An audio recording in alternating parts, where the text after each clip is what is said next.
누구든지 그리스도의 영이 없으면 그리스도의 사람이 아니라 또 그리스도께서 너희 안에 계시면 몸은 죄로 말미암아 죽은 것이나 영은 의로 말미암아 살아있는 것이니라. 예수를 죽은 자 가운데서 살리신 이의 영이 너희 안에 거하시면 그리스도 예수를 죽은 자 가운데서 살리신 이가 너희 안에 거하시는 그의 영으로 말미암아 너희 죽을 몸도 살리시리라. 아멘. 이 8장은 죄에서 해방시키는 성령의 사역이 조명되고 있습니다. 1절부터 11절까지는 죄에서의 해방 사실을 말씀하고 있습니다. 그리고 12절부터 17절의 말씀은 그에 따르는 권면의 말씀을 하고 있는 것이죠. 우리가 1절부터 11절 죄에서의 해방 사실 중에서 1절부터 8절까지는 그리스도인들이 성령의 인도를 받음으로써 하나님의 복을 이루는 삶에 대해서 설명하고 있습니다.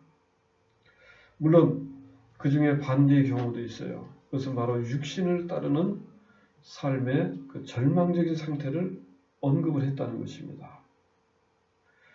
그래서 오늘 9절부터 11절까지는 바로 이와는 반대로 정말 예수 그리스도 안에서 이 죄에서의 근본적인 해방을 우리에게 주시는 그 놀라운 하나님의 축복, 그건 무엇인가? 그것은 바로 성령 내주의 축복이라는 거예요. 성령이 우리 안에 계심으로써 우리는 육신을 따르지 않을 수 있습니다. 성령이 우리 안에 계심으로써 우리는 하나님 말씀에 순종할 수가 있는 것입니다. 할렐루야. 그래서 바로 오늘 본문의 말씀은 이와 같이 성령이 우리 안에 있음으로써 우리에게 어떠한 축복이 있는가? 그것은 무엇보다도 죄에서의 근본적인 해방을 말하고 있는 것입니다. 그런 축복이 우리에게 어떤 축복이 있는가? 오늘 그러한 각도에서 우리가 본문의 말씀을 생각해보고 함께 은혜를 나누고자 하는 것입니다. 우리가 9절의 말씀을 통해서 보면 이 하나님의 목적 그리고 예수님의 구원 그것을 누리는 삶이 바로 성령 내주의 축복이라는 거예요. 이 성령의 내주의 축복을 경험하는 사람이 누굽니까? 바로 그리스도인들이시죠. 이 9절의 말씀을 보면 성령이 내주한 사람이 누구냐? 그리스도인이라고 했어. 그리스도인은 누구든지 성령이 내주하여 계시고 그럼으로써 성령이 계시지 않다면 그 사람을 그리스도인이라 말할 수 없다고 말하는 것입니다. 만일 너희 속에 하나님의 영이 거하시면 너희가 육신에 있지 아니하고 영에 있나니 누구든지 그리스도의 영이 없으면 그리스도의 사람이 아니라 그랬습니다. 여기서 육신에 있지 않다, 성령에 있다, 영에 있다 라고 하는 그런 표현은 우리가 육신에 있다는 것은 거듭나지 못한 상태를 말하는 것입니다. 성령에 있다는 것은 바로 성령이 우리 안에 내주하셔서 우리를 인도하시고 우리를 주관하신다는 것을 말하는 것이죠. 그래서 우리가 하나님의 목적이 성령이 내주한 사람에게 이루어지고 그리고 예수님의 그 구원의 역사가 성령이 내주한 사람을 통해서 누려지는 그런 삶, 그런 놀라운 삶이 바로 성령이 내주한 그 축복의 결과라는 것입니다. 여기서 지금 전반대로 보니까 만일 너희 속에 하나님의 영이 거하시면 그랬어요. 그리고 우리 하반절에 보면은 누구든지 그리스도의 영이 없으면 하나님의 영, 그리스도의 영이 표현이 되고 있어요. 하나님의 영은 말할 것도 없이 우리가 성령을 말하시는 것이고 여기 그리스도의 영도 역시 성령을 의미하는 것입니다. 그럼 왜 이렇게 다양하게 성령을 표현하고 있을까? 이 하나님의 영이라고 하는 것은 성령께서 하나님의 그 목적을 이루어 가시는 분이라는 것입니다. 누구를 통해서? 우리를 통해서 그 하나님의 목적을 이루어 가셔요. 우리가 8장 4절에 보니까 육신을 따르지 않고 그 영을 따라 행하는 우리에게 율법의 요구가 이루어지게 하려 하십니다. 이 율법의 요구라고 하는 것은 결국은 하나님의 목적인 것입니다. 하나님의 목적이 성령을 통하여 우리에게 임하는데 그 목적이 우리의 삶을 통해서 이루어져 가는 그러한 능력이 누구냐? 성령이시라는 거예요. 그래서 하나님의 영이라는 표현이 있어요. 그 다음에 그리스도의 영이다. 성령은 그리스도의 영이다. 그것은 바로 예수님의 구속의 그 열매, 우리를 구원하신 그 구속의 열매가 있는데 그것이 어떻게 우리에게 구체적으로 실현될 수 있느냐 이 말입니다. 그래서 성령님은 바로 그와 같은 사역을 하시는 거예요. 우리 가운데 오셔서 우리가 구원의 그 열매들을 체험하고 경험하고 누리는 그런 삶을 살아가도록 이끌어 주시는 분이 성령님이시다. 그래서 이 성령이 우리 가운데 내주하시는 그 축복이라고 하는 것은 하나님의 목적이 우리 안에서 이루어지는 또 그리스도의 그 구속의 열매가 우리 삶에 적용되는 그런 놀라운 은혜인 줄로 믿습니다. 그 다음에 우리가 두 번째로 성령 내주의 축복을 말한다면 우리가 생명과 구원을 보증받은 축복이다 이 말이에요. 성령이 우리 안에 내주해 계신다는 것은 생명과 구원을 보증받은 축복이다. 10절의 말씀을 보면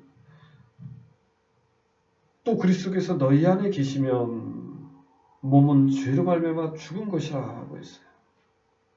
그래서 몸이라고 하는 것은요, 단순히 신체만을 의미하는 것은 아닙니다. 어떻게 보면 우리의 삶 전체를 의미하는 것이 이 몸이라고 할 수 있어요. 6장 6절에 보면은 뭐라고 말했습니까? 로마서 6장 6절에 보니까 우리가 알거니와 우리의 옛사람이 예수와 함께 십자가에 못 박힌 것은 죄의 몸이 죽어 다시는 우리가 죄에게 종노하지 아니하려 함이니라고 했어요. 여기서 죄의 몸이라는 표현이 나옵니다. 이 죄의 몸은 죄의 지배를 받는 몸이다. 이런 의미예요.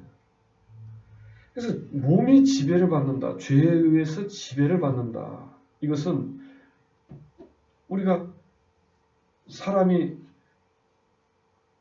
몸만 지배를 받는 건 아니잖아요.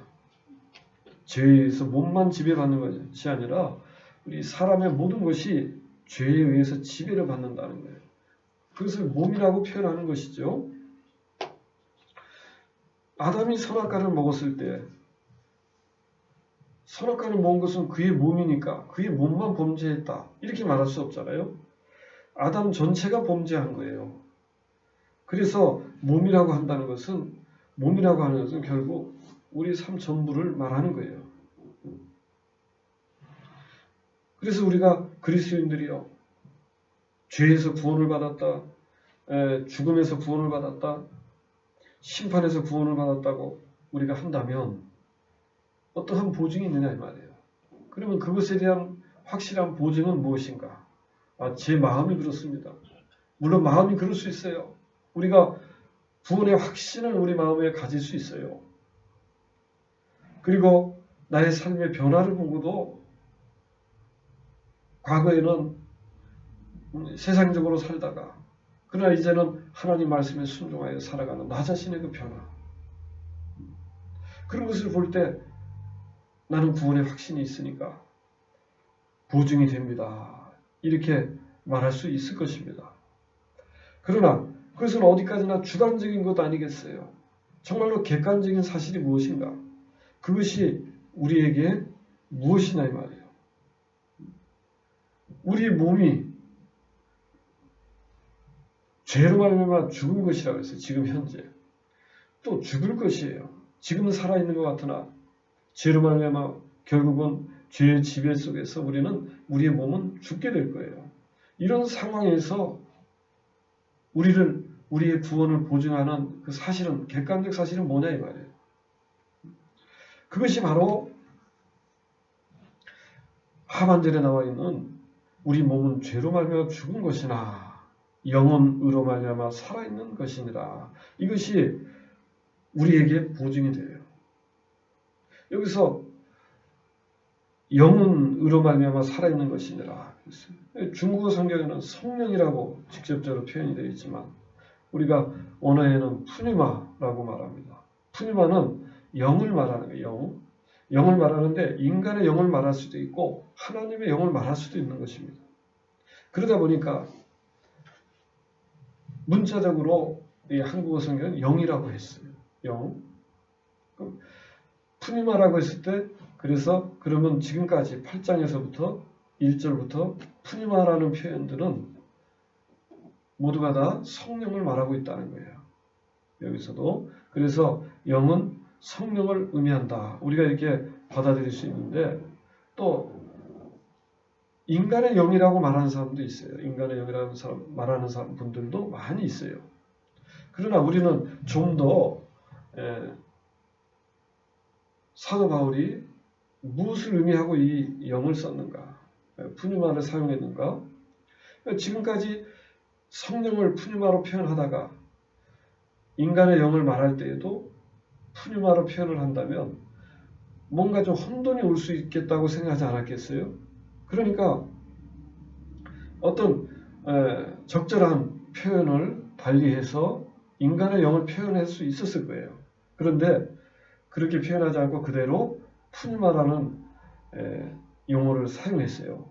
그래서 영은 의로 말미암아 살아있는 것이니라. 그래서 그런 것을 볼 때 우리는 이것이 이 영이 성령을 의미한다고 말할 수 있어요. 그래서 몸이 있으니까 영이 있는 거 아니냐 이렇게 되니까 우리가 그렇게 쉽게 이 부분을 인간의 영으로서 생각을 할 수 있는데 아까도 말했지만 몸에 대응하는 반대 개념이 영일 수는 있으나 그러나 몸이라고 하는 것은 우리가 전체를 의미할 수 있어요. 우리의 모든 것을 말할 수 있기 때문에 여기서 그것에 대립하는 의미에서 인간의 영이다. 이렇게 우리가 하는 것은 그렇게 옳은 해석이 아니라고 생각합니다. 더구나 여기서 영은 의로 말미암아 살아있는 것이니라. 살아있다라고 하는 말의 헬라어 의미는 영어로 표현하자면요. 라이브 그러면 우리가 살아있다 이런 말이잖아요. 산다는 의미잖아요. 그런데 영어로 표현하자면 그것이 라이프라는 거예요. 라이프. 라이프는 뭡니까? 무엇보다도 생명을 말하는 거예요. 생명. 라이프는 생명을 말한단 말이죠. 그래서 성령은 이라고 우리가 이 부분을 해석한다면 성령은 의로 말미암아 우리에게 생명이 된다는 의미로서 이 부분이 해석이 된다는 것입니다. 그래서 우리가 이 부분이 인간의 영이라면 인간의 영이 생명이다 이렇게 표현할 수는 없는 것이죠. 인간의 영이 생명이다 이렇게 표현할 수는 없는 것이기 때문에 지금까지 그 상황들을 쭉 보면 사실은 우리의 생명은 누구냐? 성령이시더라 이 말이에요. 왜냐하면 성령의 사역이 우리로 하여금 하나님의 법 앞에서도 우리가 그 법을 이루어가는 삶을 살아가므로 우리가 사망의 열매를 맺지 않고 생명과 평안으로 나갈 수 있게 한 것은 뭡니까? 그건 성령의 사역에 의한 것이. 그런 점에서 성령은 우리에게 생명인 것입니다. 더 나아가서 성령은 바로 영원한 우리의 보증이라는 거예요. 현재 그리스도인의 이 육체적인 삶을 살아가고 있는 이 세상에서의 삶 속에서 구원의 진정한 보증은 뭐냐? 성령이 우리 안에 계시다. 우리 안에 생명으로 계신다. 이 사실인 줄로 믿습니다. 성령을 제외하고 우리는 생명을 논할 수 없는 거예요. 그리스도인들이 그것이 보증이라고 말할 때는 정말로 성령이 내 안에 계신 것을 볼 때 나는 구원을 받았고 생명을 얻었고 하나님의 축복을 받았습니다 하고 분명하게 말할 수 있는 줄로 믿습니다. 우리가 더 나아가서는 문맥의 증거가 있는 문맥상의 이유가 있어요. 성령으로 우리가 해석해야 될 문맥상의 이유가 있는 거예요. 9절의 말씀을 보니까 만일 너희 속에 하나님의 영이 거하시면 너희가 육신에 있지 않고 영에 있나니 누구든지 그리스도의 영이 없으면 그리스도의 사람이 아니라. 그렇게 말씀했어요. 성령이 내주하여 계신 사람은 바로 그리스도인인데, 바로 그리스도인 안에 성령은 내주하여 계심으로써 그분은 생명이 되신다는 거죠. 10절에. 그리고 11절의 의미는 이 의미를 받아들여서 바로 이와 같이 그리스도인의 생명 되신 성령은 우리 안에 거하심으로써 하나님께서 그 성령을 통해서 우리의 죽을 몸도 장차 살리시게 될 것이라는 이 11절의 의미가 연결이 되고 있다는 거예요. 그래서 우리가 인간의 영으로 표현하기보다는 성령으로 우리가 해석하고 우리가 받아들이는 것이 이 문맥상으로도 정확하게 맞아 들어간다는 점에서 우리는 이와 같이 성령이 영으로서 표현된 이 말씀이 바로 성령이다. 이렇게 우리가 받아들일 수가 있는 줄 믿습니다. 그래서 이 10절의 의미를 우리가 풀어서 이해를 하면 이런 의미예요. 우리 몸이 죄 때문에 죽은 것처럼. 그래서 죄 때문에 죽었잖아요. 우리 몸이. 그런데 성령이 우리 안에 내주하여 계신다고 하는 것은 의로 말미암은 거예요. 우리가 칭의를 얻고 우리가 하나님 앞에 구원을 받았기 때문에 성령이 우리 안에 와 계시는데 그 성령은 우리에게 생명이 된더라 이 말이에요. 할렐루야. 그러므로 오늘 이 10절은 우리가 생명과 구원의 보증 되시는 축복을 우리가 받았다는 거예요. 성령이 우리 안에 계신다는 그 사실이 우리에게 생명과 구원의 축복을 우리에게 가져다 줄 거예요. 할렐루야. 우리는 그런 확신을 가지고 이 땅에서 살아갈 수가 있는 줄 믿습니다. 우리 마음의 주관적인 그런 생각은 달라질 수 있어요. 흔들릴 수도 있어요. 그러나 결코 흔들리지 않는 그 보증, 우리의 생명과 구원을 가져다주는 그분은 누구냐? 성령님이십니다. 우리의 생명 되신 분은 누구냐? 보혜사 성령님, 우리 안에 계신 성령님이 바로 우리의 구원이요, 우리의 생명의 보증으로서 지금 와 계시다. 그 사실인 거예요. 그래서 우리는 흔들리지 않을 수가 있는 것입니다. 바람이 불고 창수가 나고 이 세상에 정말로 천지개벽이 일어나도 우리는 하나님 앞에 생명을 얻은 자요, 구원을 받은 자요, 그리고 장차 축복을 받은 그런 하나님 자녀라는 사실입니다. 그 다음에 세 번째로 우리가 신령한 몸을 약속받은 축복이에요. 성령이 우리 안에 와 계시다는 것은 신령한 몸을 약속받은 축복이다. 예수를 죽은 자 가운데서 살리신 이의 영이 그랬어요. 예수를 죽은 자 가운데서 살리신 분이 누굽니까? 하나님이 살리신 거예요. 그 영이라고 했으니까 성령을 말하는 것이죠. 너희 안에 거하시면 그리스도 예수를 죽은 자 가운데서 살리신 이가 누굽니까? 하나님이시죠. 예수를 죽은 자 가운데 살리신 분은 하나님이십니다. 너희 안에 거하시는 그의 영으로 말미암아 너희 죽을 몸도 살리시리라. 우리 안에 계신 성령을 통하여 하나님께서 우리의 죽을 몸, 지금 살아있는 것 같으나 사실상 죄에 의해서 내어준 거예요. 우리 몸은. 그래서 이것은 죽게 될 것입니다. 우리의 선조들이 다 죽었지 않았습니까? 또 우리 친구들도 다 죽지 않습니까? 그리스도인들도 육체의 죽음을 맞이해요. 그것은 바로 죄로 말미암은 것이죠. 죄로 인한 것이고 죄의 결과인 것이에요. 그래서 죽어지는 거예요.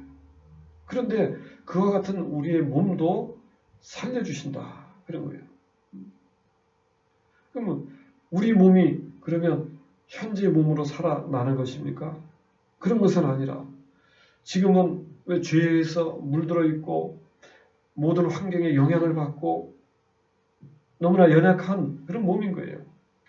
그런데 그때 우리가 죽을 몸도 살리신다는 것은 마치 나사로가 죽었다가 살아난 그러한 몸으로 다시 산다는 것이 아니라 이제 전혀 다른 죽음과는 영원히 거리가 있는 죄와는 이제는 완전히 거리가 있는,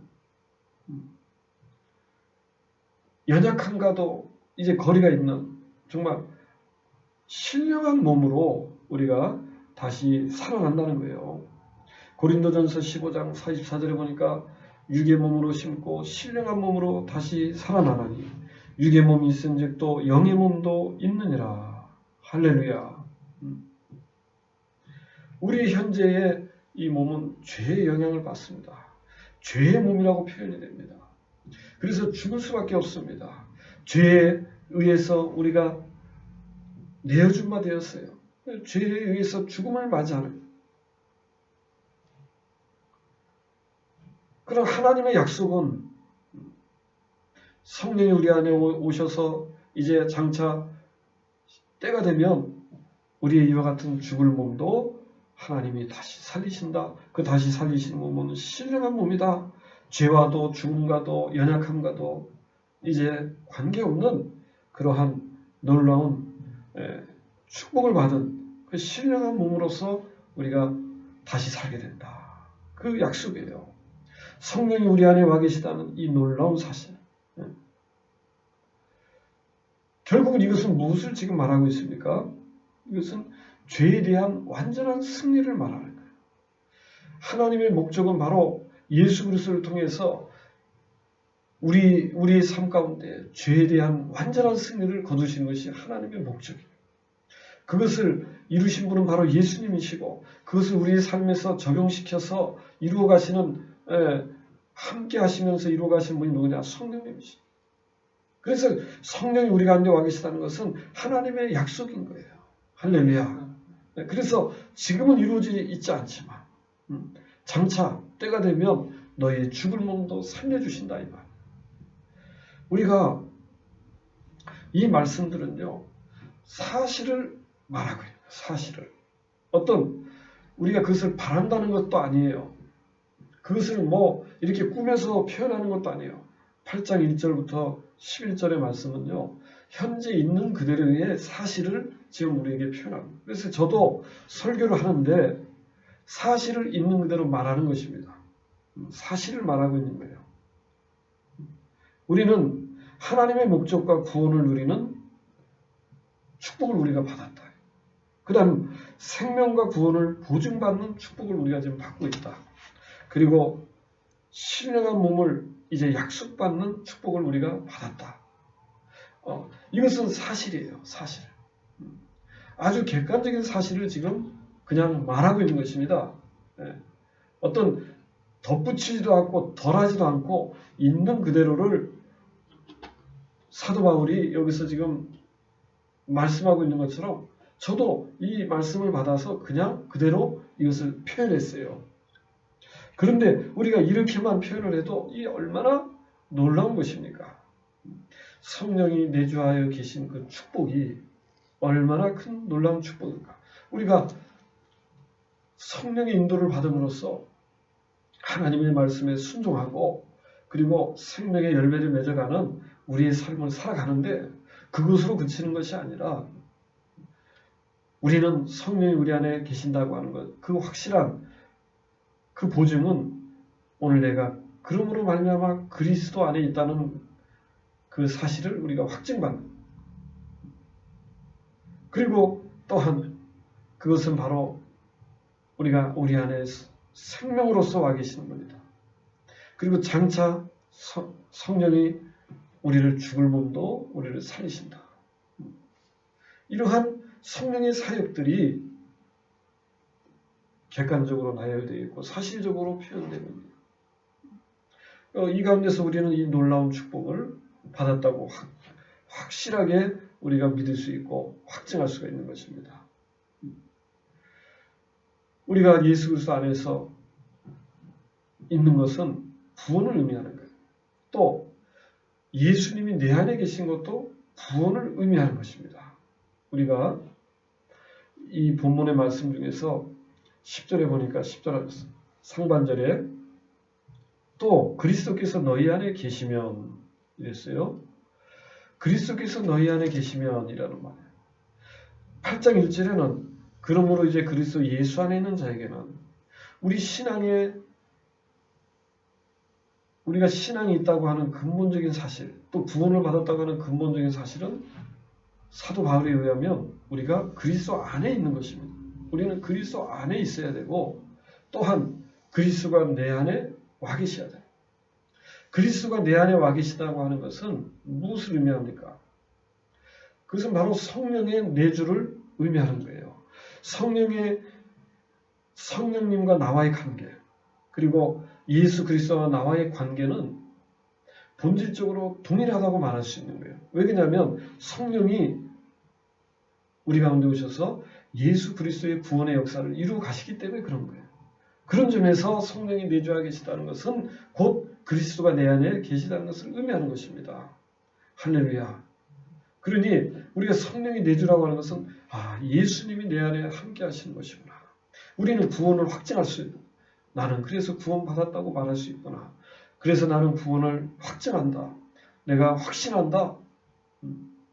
우리는 이와 같은 객관적 사실이 우리에게 얼마나 큰 구원의 보증인가, 그것이 확신인가를 우리는 이 시간에 깨달아야 될 줄로 믿습니다.